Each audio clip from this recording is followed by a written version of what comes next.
respondo varias preguntas que me han hecho por el internet sobre el Cordero de Nisán. Tenemos muchos testimonios, no damos ninguno. Te voy a decir por qué tampoco los damos. Esta misma mañana recibimos uno glorioso. Personalmente tenemos otro glorioso. Pero el problema del testimonio es que el testimonio emociona a las personas. Y un predicador que trabaja con la emoción de la gente es un manipulador. Es lo más que tú ves en la mayoría de estos ministerios, la manipulación de los testimonios. Lo que a ti te va a edificar y se va a quedar a ti es la palabra. Entonces, yo a estas alturas, después de más de 30 años sin haberlo hecho, ahora no lo voy a hacer. Entonces, ¿qué pasa con la emoción y la manipulación? Que esa no es la que produce. Entonces, sí se puede lograr de que a través de la emoción y la manipulación la gente dé el dinero.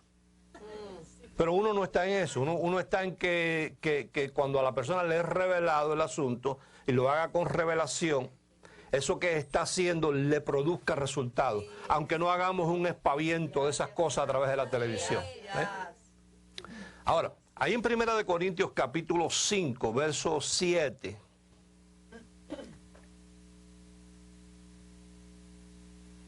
O sea, hay cosas que Dios nos da la fórmula para que sepamos cómo hacer las cosas, y cuando nosotros participamos de eso, oído, nos coloca en una dimensión.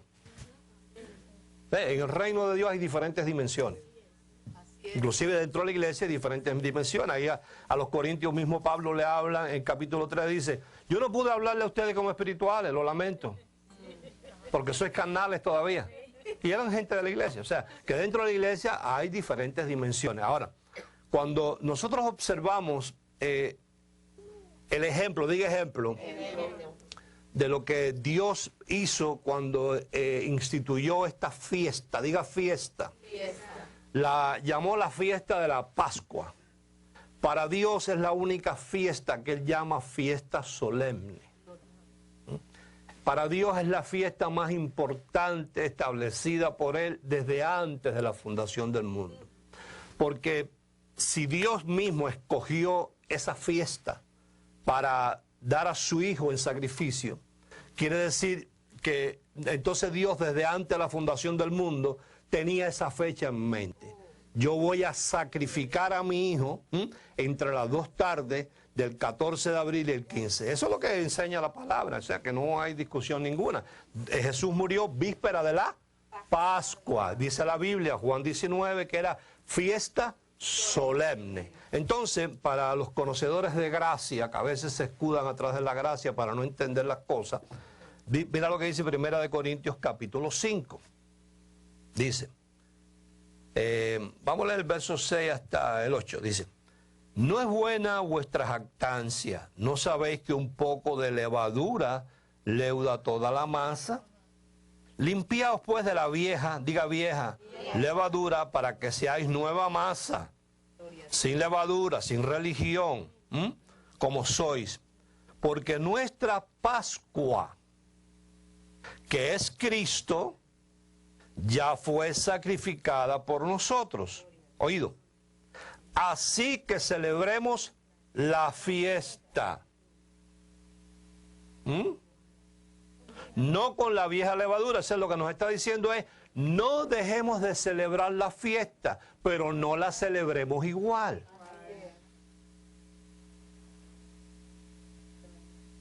O sea, no traigas un cordero y lo mates, no es necesario, el cordero de Dios ya fue sacrificado. Ah, pastor, entonces, ¿para qué hacemos esa ofrenda de Nisán y traemos una semana de lo que nos hemos ganado? Bueno, yo lo hago por mucho agradecimiento que tengo a Dios. ¿Ve? Y que yo no sé tú, pero yo no tendría, si yo trajera no 1, 2, ni 3, ni 5, ni 10 semanas de sueldo, yo pudiera comparar lo que Dios hizo por mí. Entonces, esto es una cosa que tiene que ser revelado. Entonces, por eso es que no usamos los testimonios, Porque si nos ponemos a usar los testimonios y yo empiezo a llamar gente aquí de las cosas que le ha producido el participar, entonces se emocionan los demás. Entonces vienen como si fuera una lotería. Déjame yo también ponerle ese número a ver si me saco. Entonces, si es así, no te va a sacar. Y entonces te va a entristecer. Vas a perder tu dinero que te hace falta. Sin embargo, cuando nosotros vemos el ejemplo de lo que Dios nos da, la fórmula, de las cosas que pasaron, después que se instituyó la primera Pascua en Éxodo 12, y Él estableció que era una fiesta perenne, que se iba a celebrar por todos los tiempos y por toda la eternidad, tan pronto, fíjate, ellos están 430 años esclavos en Egipto. El Cordero los saca, pero cuando los saca, los introduce a una dimensión de lo sobrenatural. Es la dimensión de lo sobrenatural, donde entonces tú ves que Dios se convierte en una nube de sombra para que caminaran durante el día y el sol no los castigara. Y después se convertía en una columna, esa misma de fuego, para que el frío de la noche no les hiciera daño. Entonces, para mucha gente, todos estos sucesos, quizás porque lo han visto muchas veces en las películas, no les ministra. Pero, por ejemplo, en el caso mío, yo lo leo cuando estoy orando, ¿ves? Y le pido al Espíritu Santo que me ayude a imaginarme lo que allí está pasando. A yo pedir al Espíritu Santo que me ayude a imaginarme lo que allí está pasando, lo que Dios está haciendo. Eso me ayuda a mí a ver la grandeza de Dios, ¿ves? Y entonces hay veces que casi me transporto allí y me convierto como en un espectador, como si estuviera uno en un estadio viendo a los jugadores jugar y tú observándolo todo. Por ejemplo, a mí me apasiona mucho el hecho de cuando esta gente, el Cordero, los saca de Egipto, y por eso se llama ese libro Éxodo, que quiere decir salida, y que la promesa de Dios es, el Cordero te va a sacar, pero te voy a meter a un área sobrenatural. El área sobrenatural es, vengan conmigo a celebrar fiesta en el desierto. Y ya eso es mucho decir, porque en el desierto es donde menos tú puedes celebrar fiesta, ¿ves? Y más si tú vas sin los elementos para celebrarla. Si no vas con comida, si no vas con agua, se convierte el desierto en algo muy inhóspito, porque no hay agua, no hay sombra, no hay con qué cobijarte de noche. El desierto se caracteriza por el día ser un sol que mata a la gente y por la noche un frío que las mata también. Pero Dios le dijo, vengan conmigo a celebrar fiesta con el desierto. Lo que le está diciendo es, aquí el que está invitando soy yo, y el que invita siempre paga. Entonces, a mí me apasiona mucho ver cómo ellos acaban de salir después de 430 años de esclavitud en Egipto, ¿no? Y que ese Cordero los saca aparentemente al desierto, pero no era el desierto, era una dimensión sobrenatural. Y entonces Dios los va guiando, entendiendo que eran 600,000 hombres sin contar mujeres y niños. Podemos redondear la cantidad de unos 3 millones de personas, más las carretas, más los bueyes, porque se fueron con todo. Dios no transó, dijo, no, se van con todo, con los camellos, con los chivos, con los corderos, con los becerros, se van con todo. Además de eso, me tienen que dar oro, plata, bronce, o sea, Dios despojó a los egipcios para dárselo a ellos. Entonces a mí me apasiona ver cómo Dios mismo, y si tú lo lees ahí te vas a dar cuenta, cómo Dios mismo, después de sacarlos de Egipto, después de 430 años de esclavitud, Dios los va guiando porque ellos no sabían para dónde iban. Pero entonces la columna que iba delante de ellos era la que los iba guiando. Y que entonces de momento este pueblo que ha sido libertado de los esclavos de Egipto se encuentra emboscado. Se encuentra emboscado. A cada lado un monte, no hay para dónde agarrar. Frente tienen al Mar Rojo y a la parte de atrás tienen al faraón con todos sus caballos. Entonces, me parece a mí que es como una oportunidad, ¿no? A ver a aquellos que han salido, cuando se encuentran en esa situación, ¿qué van a decir? Siempre los hubo que dijeron a Moisés, ¿para qué tú nos sacaste de allá para traernos a morir al desierto?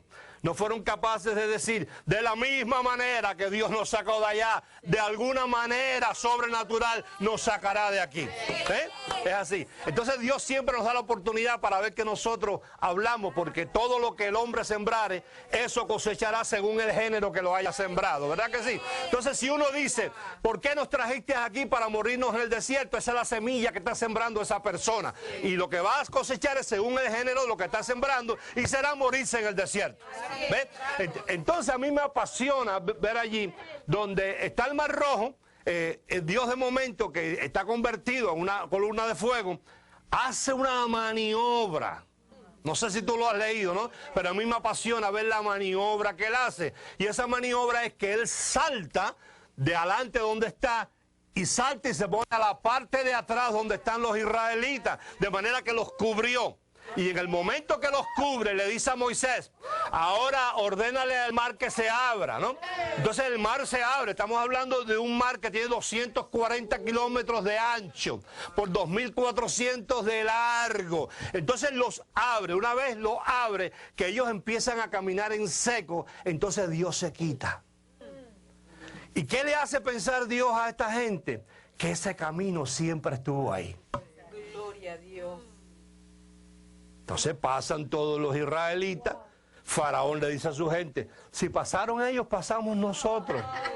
Pero no es así, porque cuando tú estás bajo la unción de Dios, donde tú sales, otro se hunde. ¿Sí?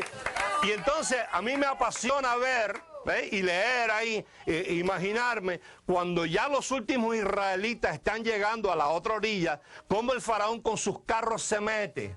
Y no sé si tú lo has leído, pero cuando se meten con los carros, Dios les rompe la rueda. Sí, cuando les rompe la rueda es que ellos tienen tiempo de mirar a ambos lados y extrañarse de que a ambos lados no hay monte, sino lo que hay es agua enrollada. Pero diga conmigo, como lo dicen en inglés, too late. Too late.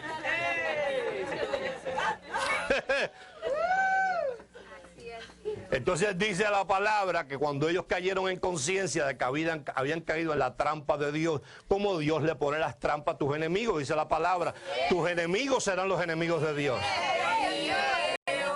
Dice que ahí se enrollaron las aguas y no quedó ni uno solo. O sea que ellos venían a cobrarle las cuentas a los israelitas de todo lo del oro, la plata y el cobre y el bronce que se habían llevado, y quedó esa deuda saldada para siempre. No había cobrador que se asomara por allí.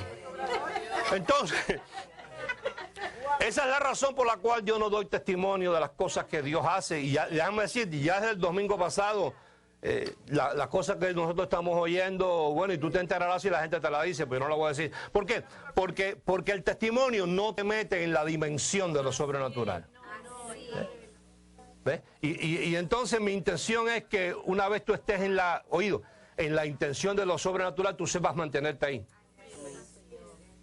Y si tú te mantienes ahí, así mismo como nos da el ejemplo en la palabra, de que paso a paso, ellos fueron viendo la gloria de Dios y el poder de Dios y los milagros de Dios y las cosas que ellos ni se imaginaban, así lo puedas ver tú de la misma manera. O sea, no se trata de dinero, se trata de entender por revelación que el Cordero te saca y la unción te mete a una dimensión que se llama sobrenatural.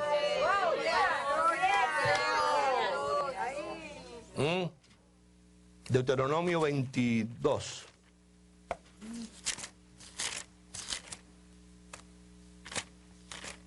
Si yo te contara, te volverías loco.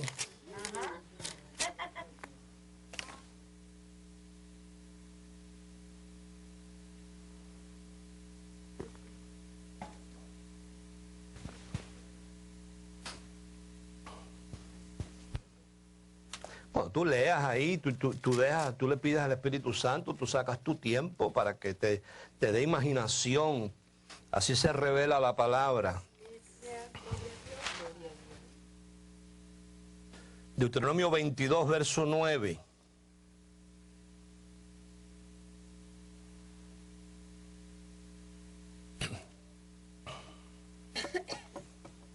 Es igual que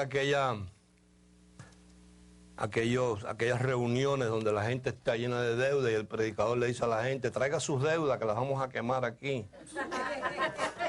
Pero la gente no rompe las tarjetas. Entonces al año dice, no, nosotros trajimos las deudas, las quemó ahí a Banzini, trajimos una ofrenda, ya estamos más empeñados. Pero es que tú seguiste cogiendo fiado.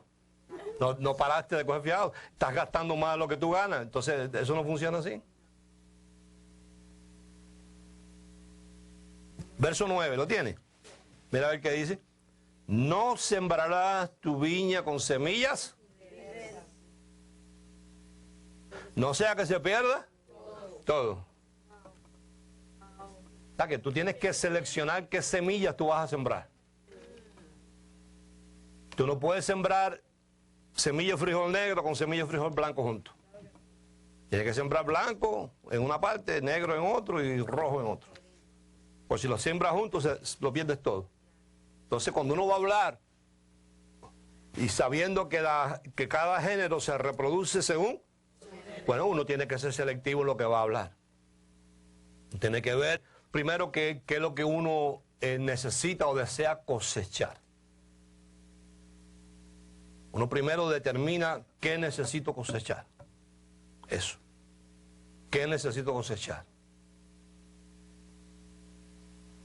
Uno tiene una finca, la tiene dividida en hectáreas y tiene sembrado aguacate y tiene sembrado mango y limones y de momento dicen, me queda un pedazo de tierra ahí vacío.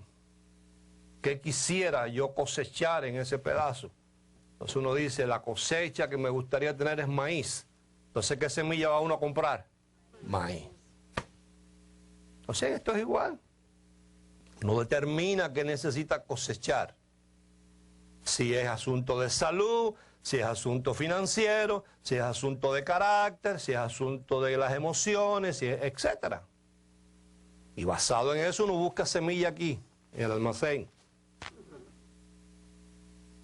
Y basado en eso uno la siembra, sabiendo que la palabra no regresa atrás, vacía.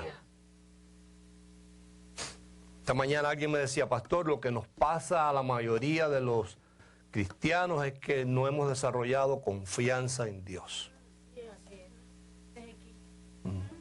Me acordaba yo de un amigo mío, de que se cayó por un precipicio de noche. Entonces rodó por el precipicio y se agarró de una matica. Y entonces empezó a rezar. Ay, Padre, ayúdame. Padre, envía tus ángeles. Padre, Dios mío, ayúdame, prometo, como hace la gente, servirte todos los días de mi vida si me sacas de esta. Entonces oyó la voz de Dios que le dijo, confía, suelta la ramita. Entonces le hizo así, no se veía nada. Dijo, y no hay otra persona por allá arriba con otro consejo.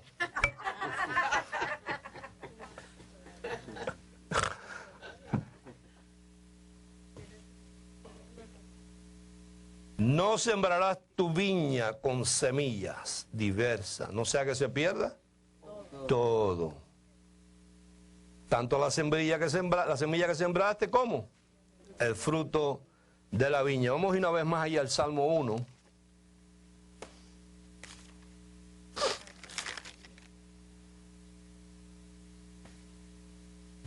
Y quiero hacer énfasis ahí en la palabra meditar.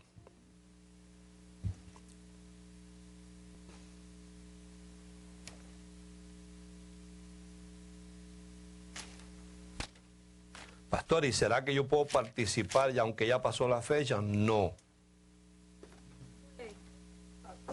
No lo estoy haciendo para que tú te emociones. Claro, si tú ya lo tenías en tu corazón dispuesto y era que cobrabas un poco más tarde, no hay problema, porque inclusive la palabra dice que Dios le decía, a los que estén fuera pueden traerla hasta el mes de mayo. Pero si tú no lo tenías ya aquí, tú no lo tienes revelado, no lo hagas. Déjalo para el año que viene o para el otro. O para el otro, o para el otro, o para el otro. Pero yo lo voy a seguir haciendo. Mira, Salmo 1.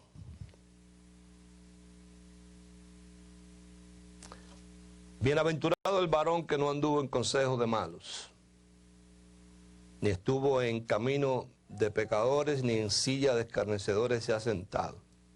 Y aquí vamos a ver las dos semillas, que nos están diciendo que no sembremos semillas diversas,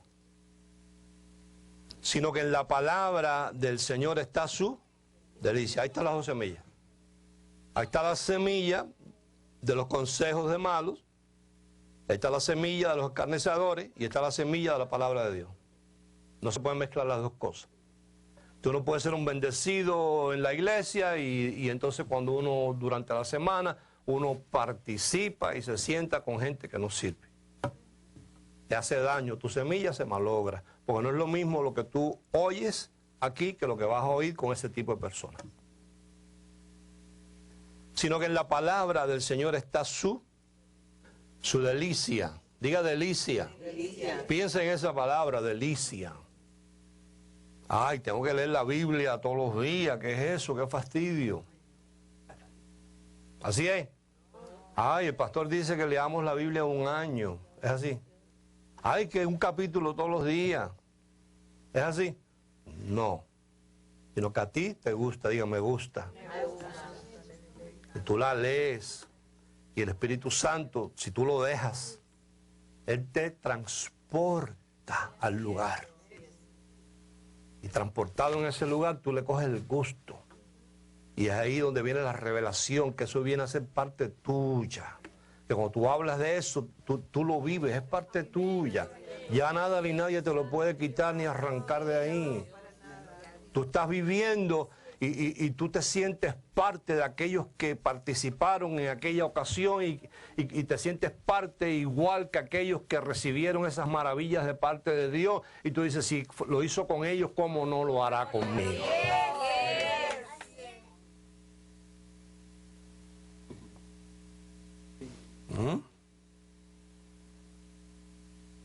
Sino que en la palabra del Señor está su delicia y en ella medita de día y de noche. La palabra meditar, ahí, ya tú debes tenerlo apuntado, pero como a veces yo veo un poquito rapidito, yo te lo voy a volver a decir. Si lo vuelves a apuntar no importa. Hay un nervio, mira aquí arriba de tus ojos, que se llama el ventromedia, el prefrontal, que cuando tú escribes y vas leyendo lo que vas escribiendo, captas doble. Es mejor que solamente oír. Medita, la palabra del hebreo es sakal bijin. Quiere decir todo esto, percibir. Ser inteligente. Al ser inteligente, por eso uno medita. Considera. Discierne. Siente. Conoce. Señala según va meditando, uno va haciendo señalamientos. Contempla. Adquiere destreza. Prospera inteligentemente. Mientras más medita, más tu cerebro se llena de mayor capacidad. Está probado, la persona que lee y medita, el cerebro se va expandiendo y expandiendo y expandiendo y expandiendo y expandiendo. Leer crea a una persona inteligente. Es un disco duro que no tiene fin. Cuando ya se está llenando, él mismo hace ¡pa! Y se vuelve a las neuronas se parten en dos, se convierten en dendritas. Y entonces como tenías un cerebro, ahora tienes dos. Y sigues metiéndole y metiéndole, y después tienes 3, y después tienes 4. Eso hace la meditación. Obtiene sustancia. Obtiene sustancia. Como cuando pasan la caña por el, ¿cómo? El trapiche. le saca el jugo, la tritura, la muele. Estamos hablando de la palabra. Dice Dios que esa persona que hace eso será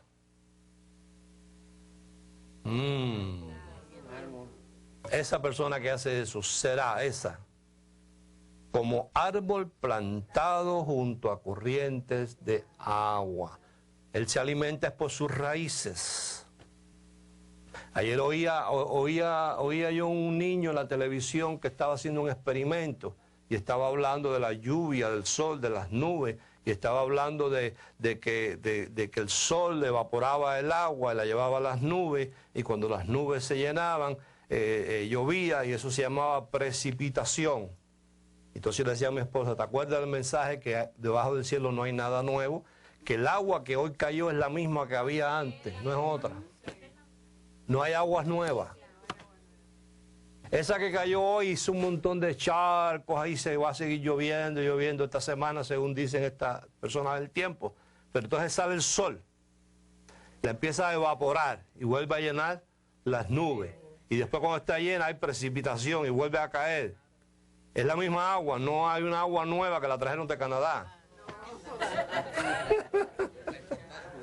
Entonces yo no sé si a ti eso te da sustancia.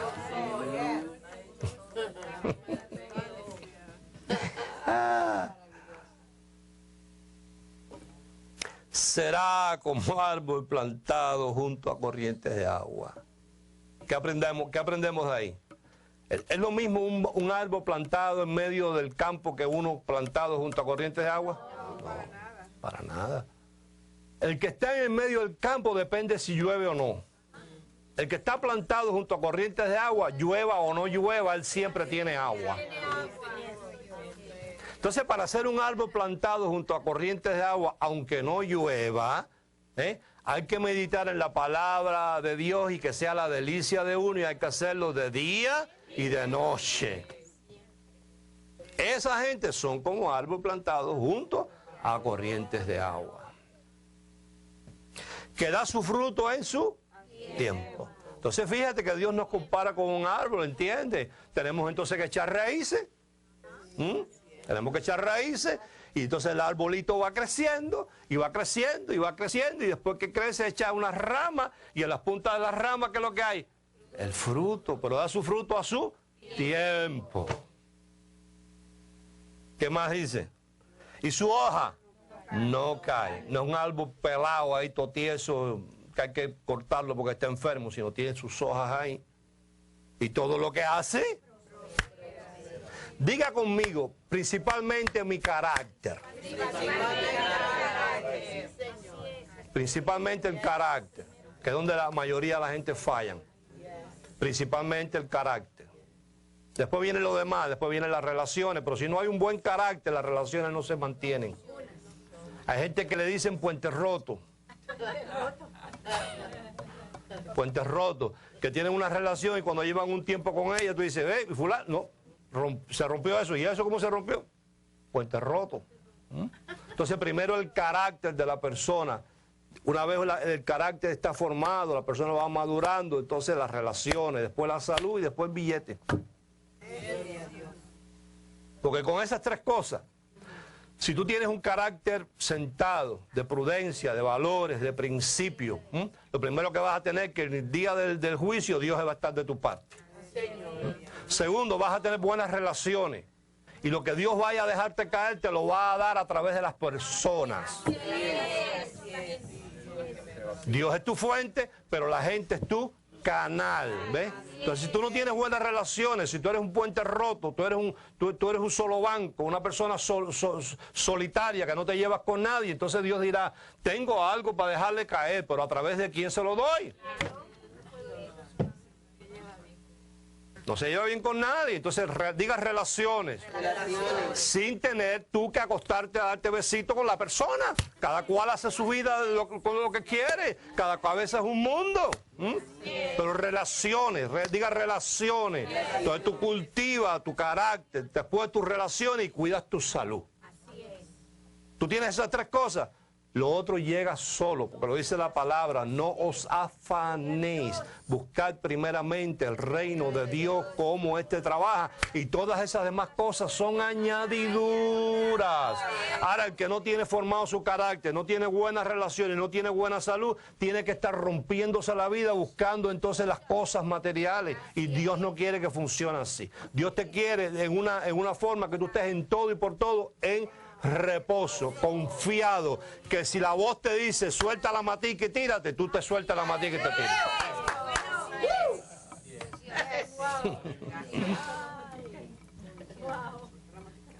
Entonces, ¿cómo come la oveja? ¿Cuántos estómagos tiene? 4 barriguitas. Lo peor que nos puede pasar es que la mente se nos quede, la palabra se nos quede en la mente. Usted no se deje engañar por uno que recite la Biblia entera de Génesis hasta Apocalipsis de memoria. Eso no dice nada. Vea el fruto, vea la actitud. Usted no juzgue, aprenda de este consejo, no juzgue, no critique, mucho menos condenar, pero usted sí pone y concluye de acuerdo a la actitud de las personas. Entonces ahí usted decide, diga, yo decido si me amisto con esa persona y me relaciono o no, porque nadie te puede obligar. Tú con los que estabas obligado era con papá, mamá, el tío, la abuela y los abuelos. Cuando tú naciste te dijeron, ese es tu papá, tu mamá, tu abuelo, tu abuela, tu tío y tu padrino. Estabas obligado a carabina. Ahí no podías hacer nada, ¿verdad? Pero de ahí para adelante tus amistades las escoges tú. Entonces tú tienes que ser una institución. Tú no puedes ser una persona amorfa que coge la forma de acuerdo a lo que le venga y hoy está de una manera porque llegó una influencia por aquí y mañana está de otra manera porque llegó una influencia diferente por acá. Tú tienes que ser tú y lo que no sirve, no sirve y tú no tienes por qué aceptarlo. ¿Estamos? Entonces tú tienes panza. Panza, así hace la oveja, come la hierba. ¿Cómo la come ella? Despacio, ¿qué más? Junto a agua de reposo. O sea, no se lee para que se le revele la palabra a uno en el apuro. Tiene que ser en reposo. Junto a aguas de reposo me darás la hierbita. Tú eres mi pastor. Nada me falta, nada me faltará. Junto a aguas de reposo me darás la comida, me pastorearás. En pastos delicados, O sea, 2 semillas no pueden hacer, la oveja no puede comer, mata con espina como el chivo. Y al mismo tiempo una hierbita suave. Tiene que ser hierbita suave. Entonces tú eres una oveja que vas a comer junto a aguas de reposo. Entonces tú no puedes estar en el bochinche, en la vocinglería de la gente. Tú tienes que evitar, si tú quieres sacarle partido a esto. Ah, no, si tú lo que quieres es ser evangélico y irte para el cielo, no tienes que hacer esto. Si lo que tú quieres es irte para el cielo, no tienes ni que venir a la iglesia ni nada. Pero si tú quieres caminar en otra dimensión, donde tú ves la gloria de Dios, donde tú ves lo imposible hecho posible. Es diferente. De la panza, después viene la boneta, es otro estómago. Todavía no has tragado. Después viene el otro estómago, el libro. El libro. Y después viene el cuajal. Y cuando está el cuajal, ella vuelve otra vez. Saca y lo lleva otra vez a la panza. Y vuelve otra vez. Porque ella está en reposo. Ella no está apurada comiendo. Porque ella está junto a agua de reposo, ¿viste? La están pastoreando ahí. Y entonces ella sabe y tiene segura que cuando mira hacia allá, ve a su pastor que tiene la vara y el cayado. Dice, me infundirán aliento, puedo comer tranquila. Tú te pones a comer tranquilo y a saber que esa palabra, según tú la vas masticando, la vas llevando a la panza y a la boneta y el libro y al cuajal y la vuelves a sacar y la vuelves a masticar. Eso se llama meditar la palabra, meditar la palabra. Y el Espíritu Santo, que es el encargado de llevarte a toda verdad y a toda justicia y revelarte las cosas que aún los discípulos de Jesús, Él no se las pudo decir. Dios está en el deseo de revelárnoslas a nosotros, porque dice ahí que las cosas que ojo no vio, ni oído oyó, ni han subido al corazón de los hombres, son las cosas que Dios tiene preparadas para los que le aman, y a eso se las reveló por el Espíritu, porque el Espíritu todo lo escudriña aún lo profundo de Dios.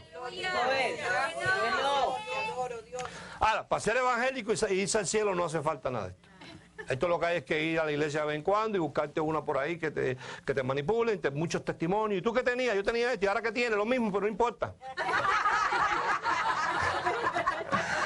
Todavía yo no he visto, y por eso es que yo soy el patico feo, ¿no? Yo no he visto unos testimonios que diga el pastor de ahí. Hermano, y en esta mañana la iglesia diseñó un autobús para ir al hogar del ciego, a la pequeña Habana, donde todas las personas que están ahí son ciegas, unos de nacimiento y otros por enfermedad, que no ven a cañón. No es que tengan miopía ni catarata, están ciegos. Y en esta mañana trajimos 14 ciegos. Y aquí están los 14 ciegos con la vista dada. Yo no he visto eso nunca. Yo no he visto eso nunca. O hermano, fuimos al hospital del niño y trajimos 15 niños con cáncer. Sin pelo, sin nada. Y fue la semana pasada. Y aquí se declaró la palabra, se oró por ellos y se le echó no sé qué cosa. Y aquí están los 15 niños y aquí están los certificados del doctor que está libre de cáncer. Yo nunca he visto eso. Nunca. ¿Tú lo has visto? No. Yo lo que veo, lo que he visto es, ¿y usted qué tenía? Que no me voy a doblar. ¿Y ahora? Sí, ahora me doblo. Ah, tremendo milagro. Hay que vigilarlo cuando salga a ver si todavía está cojeando. No, que yo no te podía tener familia y estoy embarazada. A lo mejor no habían tratado lo suficiente. Ni he visto tampoco que digan, mire, diseñamos un autobús para ir a buscar los enfermos de SIDA al hogar Génesis, que está por allá por el Mercy Hospital, y trajimos 10. Y aquí está el certificado médico, los 10 están sanos. Yo nunca he visto eso. Es la misma cosa nauseabunda, es una conspiración, tanto del que ora por ello como el que supuestamente recibe. Es una conspiración que hace sentir a la gente con esos testimonios de que Dios estaba allí. Y la gente necesita esto, aunque en la semana no vuelvan a abrir más las Biblias, sentir en su conciencia de que Dios les hizo algo. Entonces, para ser evangélico, ir al cielo, no hace falta nada de esto. Pero si tú quieres ver a Dios operando de forma asombrosa en tu vida, esta es la manera. Esta es la manera. Bien. Entonces, vamos a declarar la palabra por las finanzas.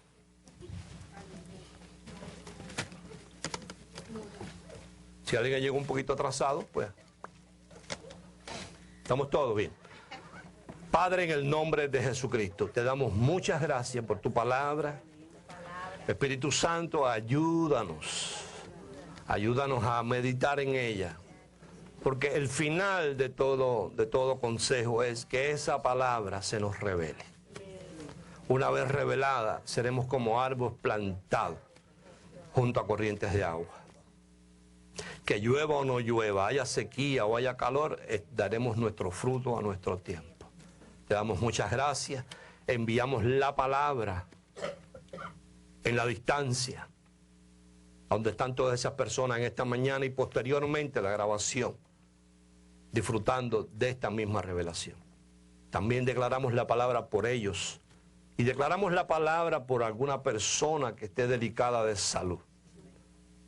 Y declaramos que tú llevaste nuestras enfermedades y nuestros dolores sobre tu cuerpo y por tu llaga fuimos nosotros curados. Declaramos sobre estas finanzas.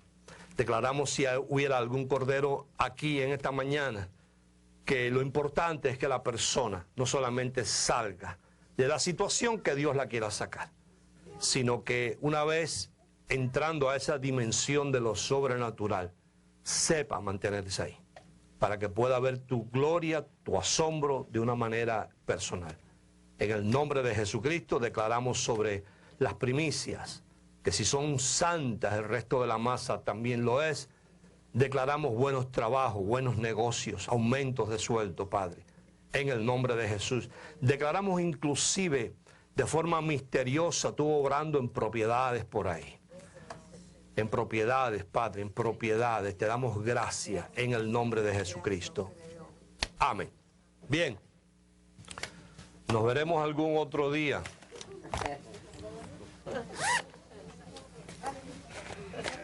No se mojen que les da catarro.